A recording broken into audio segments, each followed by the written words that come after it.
ட்ரான்ஸ்ஃபர்மேட்டிவ் ஜேர்னினா என்ன? So conscious பேரண்டிங்கில் நான் அதை எப்படி எக்ஸ்பிளைன் பண்ணுவேன் அப்படின்னா, இப்போ நம்ம லைஃப்பில் நிறைய ப்ராப்ளம்ஸ் இருக்கும். ரிலேஷன்ஷிப்பில், ஆஃபீஸில், கெரியரில், ஸோ மணி இஷ்யூஸ், இந்த மாதிரி நிறைய இருக்கும். ஸோ இப்போ நான் ஒரு சிம்பிளாக ஒரு எக்ஸாம்பிள் எடுத்து சொல்கிறேன். நைட் டைம் ருட்டீன் செட் பண்ணுறது சைல்டுக்கு, ஓகேவா? ஸோ இது வந்து நிறைய பேர் ஸ்ட்ரகிள் ஆகிட்டுருக்காங்கன்னு வச்சுக்கோங்களேன். ஸோ என்ன பெர்ஸ்பெக்டிவில் பார்க்குறேங்கிறத மட்டும் பாருங்கள். ஸோ நைட் டைம் ருட்டீன்ஸ் இல்லைங்கிறப்போ குழந்தை வந்து நைட் வந்து படுக்க போக மாட்டேங்குது. அப்படிங்கிறப்போ நம்ம என்னாவும் டென்ஷன் ஆகி கற்றுவோம். ஸோ நிறைய பேரண்ட்ஸ் அது கத்தும் போது குழந்தை வந்து திருப்பி அப்செட் ஆகி சில நேரம் அழுது அதுக்கப்புறம் குழந்தை படுக்க போகும். அதுக்கப்புறம் குழந்தை தூங்கின பிறகு பேரண்ட்ஸ் என்ன பண்ணுவாங்கன்னா, வச்சுச்சோ குழந்தைய கத்திட்டோமே, குழந்தை அழுதுகிட்டே தூங்க போயிருக்கேன்னு சொல்லிட்டு நம்ம கஷ்டப்படுவோம். அப்புறம் மார்னிங் வந்து நம்ம குழந்தைகிட்ட பேசுவோம், இது பண்ணுவோம். திருப்பி மார்னிங்கும் ஸ்ட்ரெஸ்ஃபுல்லாக இருந்துச்சு அப்படின்னா அது ஒரு ருட்டீன் போகும். அப்புறம் எல்லாம் ஓகேவாக ஓடிக்கிட்டு இருக்கும் டே எல்லாம். அப்புறம் திருப்பி நைட் வரும்போது திருப்பி வச்சோ அந்த நைட் டைம் ருட்டீன் வருதே, திருப்பி பிரச்சனை வரும், திருப்பி பிரச்சனை வரும், திருப்பி கத்துவோம்.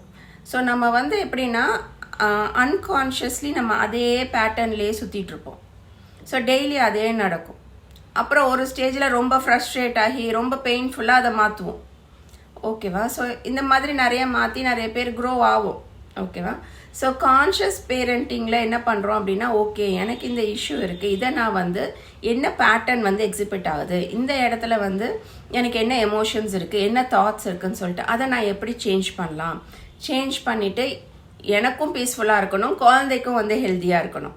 ஸோ எப்படி நான் வந்து அதை செட் பண்ணுறதுன்னு சொல்லிட்டு கான்ஷியஸாக அதை வந்து ஒரு ருட்டீன் செட் பண்ணுறது. ஸோ நம்ம வந்து இது வந்து ட்ரான்ஸ்ஃபர்மேட்டிவாக இருக்கும். நம்ம வந்து லேர்னிங் அண்ட் வித் ஜாய் அப்படி போகும்போது நம்ம லைஃப் பாத் வந்து இன்னும் கொஞ்சம் ஈஸியராக ஸ்மூத்தாக இருக்கும். இன்ஸ்டெட் ஆஃப் அந்த பெயின்லேயும் நம்ம வந்து அந்த ரிக்ரெட்லேயும் ஆங்கர்லேயும் திருப்பி திருப்பி திருப்பி அதிலேயே போயிட்டுருக்கிறதுக்கு பதிலாக.